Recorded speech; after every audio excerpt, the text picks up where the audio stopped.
Séparée de la côte chalonnaise par la vallée de la Dheune, la côte de Beaune arrive dans le prolongement du Couchois. Elle s'ouvre au sud par les appellations Marange et Centenay, toutes les deux majoritairement plantées de pinot noir. Nous atteignons ensuite la côte des Grands Vins Blancs, entre Chassagne-Montrachet au sud et Meursault au nord, où le chardonnay est à l'origine de vins d'une grande richesse, aux qualités aromatiques incomparables. Sur les sols les plus calcaires, il donne naissance à des vins d'une grande précision et d'une élégance reconnue dans le monde entier.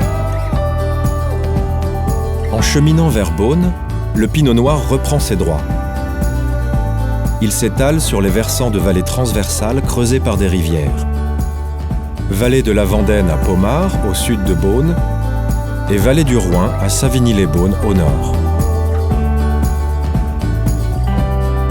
Capitale historique des vins de Bourgogne, Beaune abrite l'Hôtel-Dieu, merveille d'architecture du XVe siècle. Célèbre pour sa vente des vins le 3e dimanche de novembre, Beaune possède aussi l'un des vignobles le plus étendu de la côte.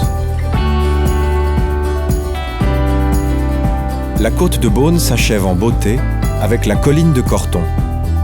Coiffée de forêts, elle se détache du front de côte comme le ferait une presqu'île. Ses coteaux sont recouverts de vignes, à l'exception de la partie orientée au nord. Ici naissent les Cortons Charlemagne et Cortons Grand Cru.